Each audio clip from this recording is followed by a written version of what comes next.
हर खबर सबसे पहले सिर्फ हिंदी खबर पर। नमस्कार, आप देख रहे हैं हिंदी खबर। मैं हूं आपके साथ ऋतु भंडारी और बुलेटिन की शुरुआत एक बड़ी खबर के साथ करेंगे क्योंकि आज मेरी मौजूदगी लाल किला के उसी इलाके पर है जहां पर सोमवार की शाम 6:52 पर जोरदार धमाका हुआ था और इस धमाके के बाद से यहां पर हाई सिक्योरिटी कर दी गई है। लेकिन इसी के साथ आपको ये भी बताते चले कि दिल्ली से सटे हुए जो राज्य हैं, जिसमें उत्तर प्रदेश, उत्तराखंड, या तमाम जो राज्य हैं, हरियाणा, वहां पर हाई सिक्योरिटी की गई है। और इस बीच एक बड़ी अपडेट यही मिल रही है कि दिल्ली से सटे हुए अलग अलग राज्यों में 11 राज्य ऐसे हैं जहां पर हाई अलर्ट पर उनको रखा गया है। हाई अलर्ट पर सिक्योरिटी है। अयोध्या, काशी, मथुरा की सुरक्षा पूरी तरह से बढ़ा दी गई है क्योंकि ये धार्मिक स्थल का जो केंद्र है वो माना जाता है। और पहले भी कई दफा देखने को मिला है कि यहाँ पर धमकी भरे ईमेल आ चुके हैं और उसी के लिहाज से योगी सरकार पूरी तरह से एक्शन मोड में है। जहां दिल्ली में हाई अलर्ट पर आईजीआई एयरपोर्ट, रेलवे स्टेशन पर लगातार चेकिंग की जा रही है। किसी भी तरह की कोई कोताही, लापरवाही की तस्वीर न देखने को मिल पाए, बस इसी मंशा के तहत लगातार यहाँ पर हाई अलर्ट पर पुलिस प्रशासन है। साथ ही नागपुर में आरएसएस मुख्यालय की सुरक्षा चौकसी बढ़ा दी गई है। अलर्ट पर इस दौरान एटीएस और क्यूआरटी की टीम है। आप समझ सकते हैं कि दिल्ली में जो कल 6:52 पर धमाका हुआ था सोमवार को, उसके बाद से बाकी राज्यों में कितना अलर्टनेस इस वक्त देखने को मिल रहा है।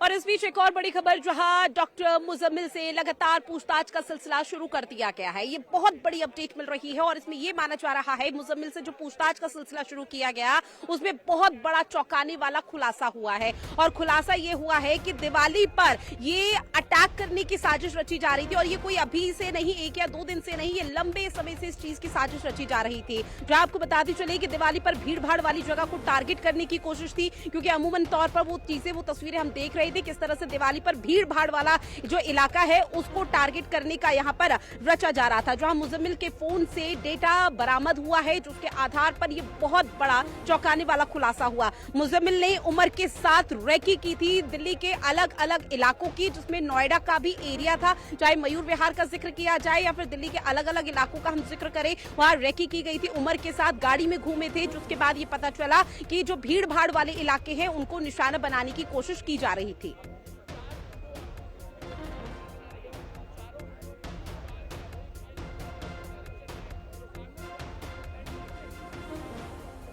और इस बीच एक और बड़ी खबर है दिल्ली ब्लास्ट से जुड़ी हुई, जहां आपको बता दें कि एक डीलर को हिरासत में लिया गया है, जिससे पूछताछ का सिलसिला शुरू कर दिया गया है। फरीदाबाद से रॉयल कार प्लाजा डीलर हिरासत में लिया गया। दिल्ली पुलिस ने अमित को भी इस दौरान हिरासत में लिया, जहां अमित को पूछताछ के लिए हिरासत में लिया है। अमित ने ही उमर तारिक को कार दिलवाई थी और माना जा रहा है बहुत जल्दी इस पूरे मामले को लेकर बहुत बड़ा चौंकाने वाला खुलासा होगा, जिसका पूरे देश भर को इंतजार है। क्योंकि इस धमाके के बाद से कई ऐसे सवाल हैं जो लगातार हर किसी के जहन में उठ रहे थे और अब उन्हीं सवालों के जवाबों की तलाश लगातार न सिर्फ एनआईए बल्कि एनएसजी और तमाम जो टीमें गठित की गई हैं वो लगातार इस पूरे मामले की छानबीन कर रही है, तफ्तीश कर रही है। लेकिन ये बहुत बड़ी अपडेट है जहां फरीदाबाद से रॉयल कार प्लाजा डीलर को हिरासत में ले लिया गया।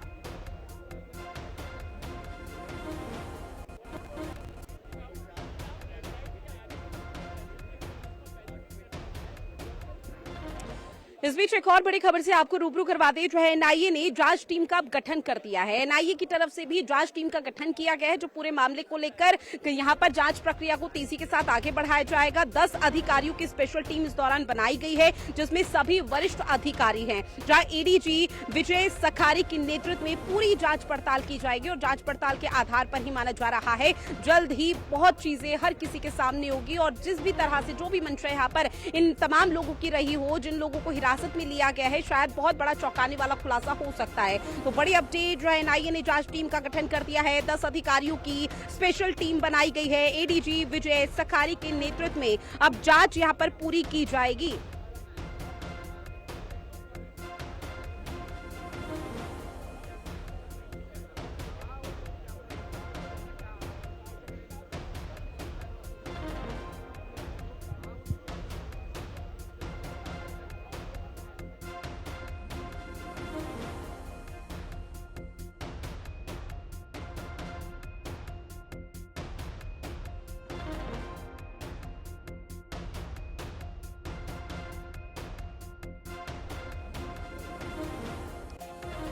और इसी पर ज्यादा जानकारी के साथ अलग अलग जगहों से मेरे सहयोगी भी हमारे साथ जुड़े हुए हैं जो पूरे मामले को लेकर जानकारी देंगे, किस तरह से अभी चीजें यहाँ पर देखने को मिल रही है और क्या कुछ अपडेट उनके पास है। अमित सोनकर सुनहरी मस्जिद पार्किंग से हमारे साथ लाइव बने हुए हैं। मोहम्मद हबीब LNJP अस्पताल के बाहर से हमारे साथ जुड़े हुए हैं। समीक्षा मेरी सहयोगी हमारे साथ लाइव बनी हुई है जामा मस्जिद से। सबसे पहले समीक्षा आपके पास आते हुए क्या अपडेट आपके पास है और जो तमाम टीमें यहाँ पर गठन की गई है, जांच प्रक्रिया को कितनी तेजी के साथ आगे बढ़ाया गया? देखिए, सबसे पहले कुछ खास अपडेट हम दर्शकों के साथ साझा कर दें तो वहीं, क्योंकि आज CCS की कैबिनेट की सुरक्षा समिति की बैठक है जो PM भूटान से आने के तुरंत बाद करेंगे। इसके साथ ही केंद्रीय मंत्रिमंडल की भी आज शाम को बैठक होने जा रही है। बहुत ही महत्वपूर्ण CCS की ये बैठक होने वाली है। दिल्ली ब्लास्ट की जांच स्थिति को लेकर के PM चर्चा करेंगे और आगे क्या रणनीति होगी इसको लेकर के भी चर्चा की जाएगी। वहीं बात करें हाफिज इश्तियाक को जम्मू कश्मीर पुलिस अपने साथ लेकर के श्रीनगर गई है। हाफिज इश्तियाक ही वो डॉक्टर है जिसका घर मुजम्मिल ने किराए पर लिया था।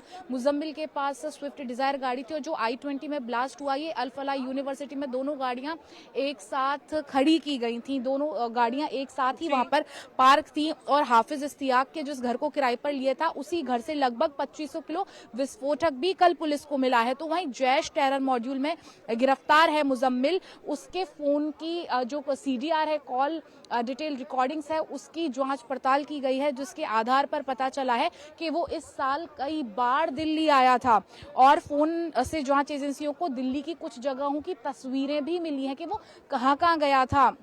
एजेंसियां फिलहाल ये मानकर चल रही हैं कि दिल्ली आना उसकी इसी प्लानिंग का हिस्सा था, एक बड़ी टेरर गतिविधि को अंजाम देने का हिस्सा था।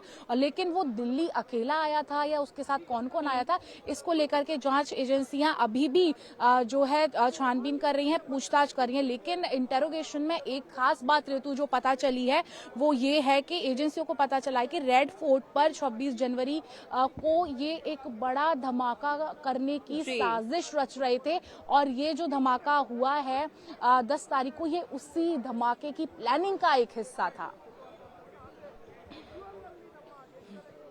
ठीक है समीक्षा, लौटूंगी मैं आपके पास क्योंकि लगातार इस पूरे मामले को लेकर छानबीन की जा रही है और इंतजार यही किया जा रहा है कि इस तहकीकात में क्या कुछ निकलकर सामने आता है जो कि पूरे देश को इस धमाके ने झकझोर दिया। इस बीच एक बड़ी खबर, दिल्ली कार धमाके का नया CCTV फुटेज भी अब सामने आ चुका है। उसके आधार पर कार्रवाई को आगे बढ़ाया जा रहा है। दिल्ली धमाके के वक्त का CCTV फुटेज सामने आया, जहाँ कार धमाके का जो वक्त का, जब कार धमाका हुआ था उसका जो फुटेज है अब वो यहाँ पर सामने आया, जिसमें नई CCTV तस्वीर में साफ नजर आया है कि किस तरह से ये धमाका हुआ था। एक के बाद एक 3 से 4 गाड़ियां धमाके की भेंट चढ़ गई थी और कई लोग इसमें अपनी जान खो बैठे हैं। अब इसी फुटेज के आधार पर लगातार जांच पड़ताल की जा रही है। इसी फुटेज के आधार पर कानूनी प्रक्रिया को तमाम टीमें यहां पर जो गठित की गई हैं वो आगे बढ़ रही हैं। जहां दिल्ली कार धमाके का ये नया CCTV फुटेज आपकी टीवी स्क्रीन के माध्यम से आप तक साझा कर रही है, जिसमें साफ देखा जा सकता है कि किस तरह से धमाका हुआ और धमाका होने के बाद आसपास के जो इलाके हैं वहां पर किस तरह से हड़कंप की स्थिति मच गई। हड़कंप की स्थिति मची, एक दूसरे यहाँ पर हर कोई अपनी जान बचाने के लिए भागता हुआ नजर आया। हालांकि जो लोग इस हादसे की, इस पूरे घटनाक्रम की भेंट चढ़ गए हैं वो लोग, उनके परिजनों का इस वक्त रो कर बुरा हाल है, लेकिन जो लोग बच गए हैं वो लोग ईश्वर का यहाँ पर फिलहाल शुक्रिया अदा कर रहे हैं। एक बार फिर से अपने तमाम सहयोगियों के पास जाते हुए, जहाँ अमित सोनकर आपके पास आते हुए सुनहरी मस्जिद पार्किंग से आप लाइव है, वहां पर क्या कुछ तस्वीरें सामने आ पा रही है और क्या जानकारी है आपके पास, कितनी हाई अलर्ट पर पुलिस प्रशासन और किस तरह से अपनी कार्रवाई को आगे बढ़ा रही है?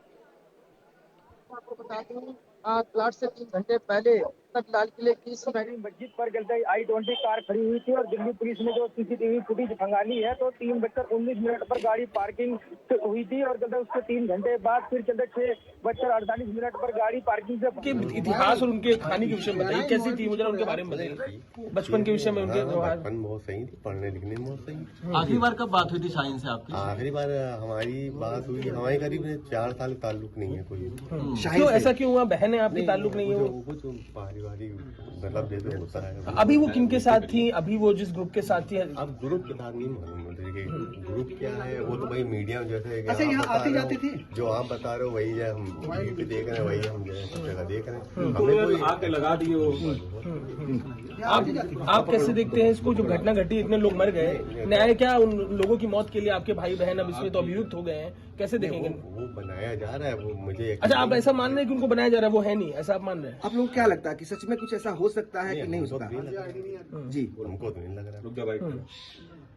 अब आप लोग क्या मतलब अपना जो है ट्रांसमिशन कर रहे हैं, वो कहाँ मतलब मीडिया के थ्रू कहाँ पहुँचा रहे हैं, वो आप लोग जो अपने हिसाब से न्यूज बनाइए। जी, आप अपनी बात रखिए सर। नहीं, मैं अपनी बात कर रहा हूँ ना, वही बता रहा हूँ। तो आपको यकीन नहीं है कि आपकी बहन, आपके भाई आतंकी गतिविधियों में संलिप्त रहे होंगे?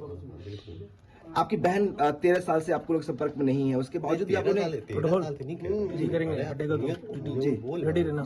मैंने कहा 4 साल से संपर्क में, आप 13 साल लगा रहे हैं। 4 साल संपर्क में नहीं है, तो इस दौरान आप लोग कभी कोशिश नहीं की जानने की कि क्या बहन क्या कर रही है, बेटी क्या कर रही है, कहाँ पे है, उसकी बहन से जो है बात जो मतलब वही बता रहा हूँ ना जी, मैं 4 साल से जो है मतलब संपर्क में था, उसके बाद ये 4 साल के बाद जो मैं संपर्क में नहीं हूँ जी। और डॉक्टर परवेज तो अब आप हैं, अब आप आना जाना छोड़ दे मेरे वहाँ जी, या मैं आपके वहाँ आना जाना छोड़ दूँ और 4 साल हो जाए, 14 साल हो जाए, तो इसमें तो कुछ नहीं कहा जाता। लेकिन डॉक्टर परवेज तो यहीं पे रहते थे, संपर्क में थे आप लोगों के? नहीं, डॉक्टर परवेज जो है यहाँ नहीं आते थे। कब से? उनसे भी 3 साल से आना जाना बंद है। तो लखनऊ में कहाँ पर रहते थे परवेज? ये तो आपकी मीडिया ने पहले दिखा दिया, बार क्यों? आपका मोबाइल फोन भी जमा कराया बंद हो गया, आपका आना जाना क्यों बंद हो गया? आना जाना बंद कैसे हो गया? कैसे संपर्क कैसे टूटा आप लोग का? भाई बहन की बात थी, भाई आपस में पारिवारिक बात होती है भाई, आपके घरों में भी रही होगी, आप सब लोग हैं, पारिवारिक भाई बहन होंगे। अच्छा, कश्मीर आना जाना भी था बहन का, भाई का, आपके कश्मीर के लोगों से बातचीत थी, कोई जान पहचान? मुजम्मिल के बारे में कोई जानकारी? सामने आ रहे हैं और देखिए अब लगातार रिएक्शन सामने आ रहे हैं, जहां पर ये भी बताया जा रहा है चूंकि परवेज अंसारी इस वक्त उत्तर प्रदेश एटीएस की गिरफ्त में है और लगातार परवेज अंसारी से पूछताछ की जा रही है कि पूछताछ में शायद किसी तरह का कोई चौंकाने वाला खुलासा हो सकता है। इसी तरह की उम्मीद जताई जा रही है क्योंकि परवेज अंसारी डॉक्टर शाहीन का ही भाई है और छोटा भाई उसका बताया जा रहा है, इसलिए ये आशंका बहुत ज्यादा जताई जा रही है कि शायद डॉक्टर शाहीन का जो जैश ए मोहम्मद की बहन से कनेक्शन है, जो लिखा पढ़ी वो वहां से कर रही थी, वो शायद उनके घर में भी किसी तरह का आतंकवाद यहाँ पर घर कर रहा था। लगातार मेरे सहयोगी हमारे साथ लाइव बने हुए हैं, ऐसे में मोहम्मद हबीब आपके पास आते हुए एलएनजेपी अस्पताल के बाहर से चूंकि आप लाइव है तो वहां पर परिजनों से अगर बातचीत करने की कोशिश की गई हो तो उनके क्या कुछ रिएक्शन अब तक सामने आ चुके हैं? सभी शवों की क्या पहचान हो चुकी है, शिनाख्त हो चुकी है?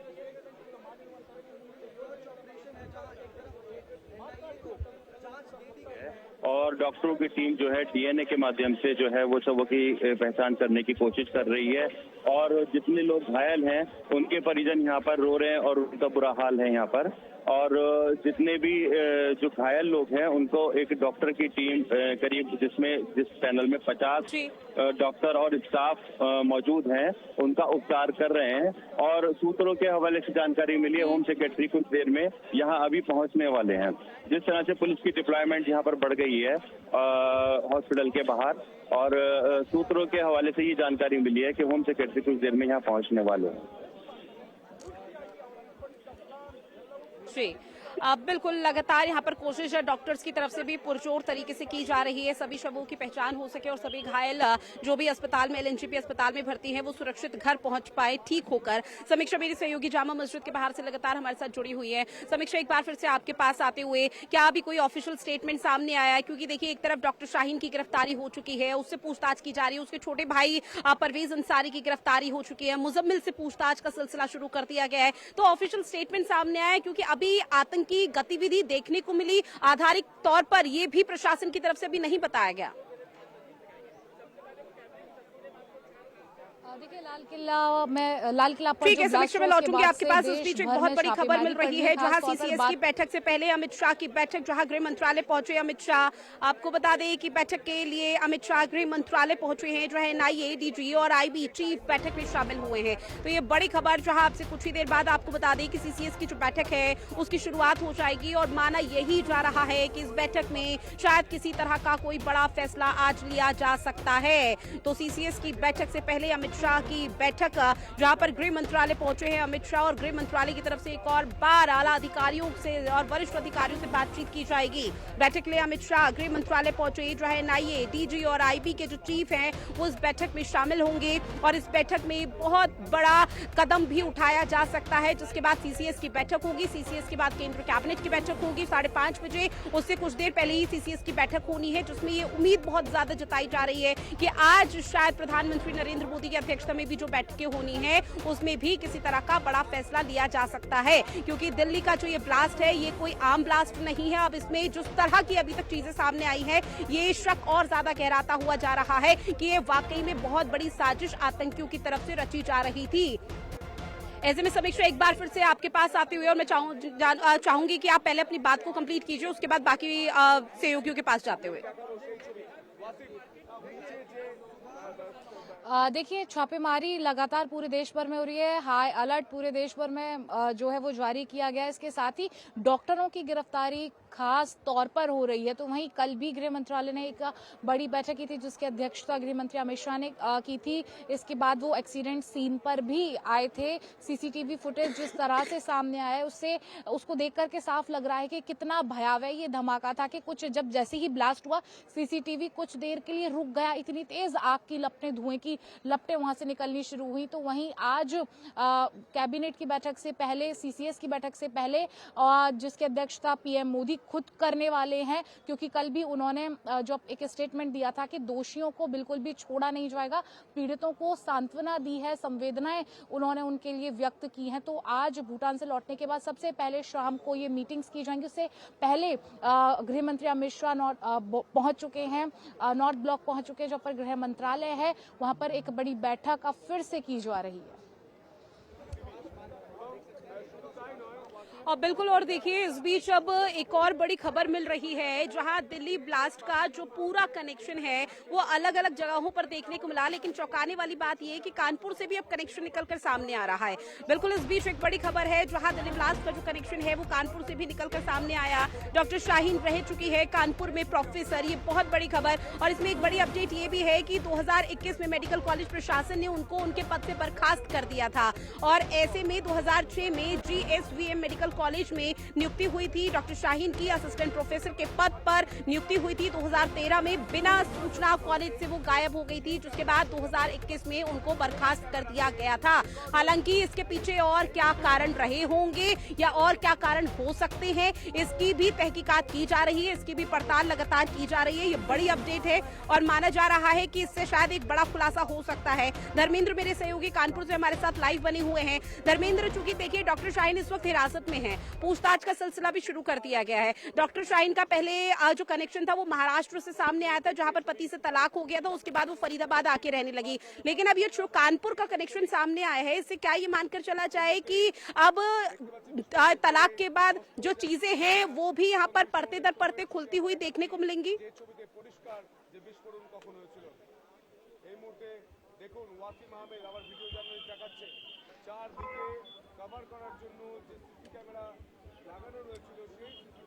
धर्मेंद्र, आवाज पहुंच रही है आप तक? जी, मैं आपको बताना चाहूंगा कि कानपुर से ये पता चल रहा है कि डॉक्टर शाहीन यहाँ पर 2006 से 2013 के बीच में डिपार्टमेंट ऑफ फार्मेकोलॉजी में as an assistant professor join की थी। 2013 के बाद लगातार अनुपस्थित रही। उसके बाद कहीं न कहीं अगर देखी जाए तो कॉलेज प्रशासन ने उनको नोटिस भेजा, लेकिन कुछ पता नहीं चला। उसके बाद 2021 में उनको बर्खास्त कर दिया जाता है।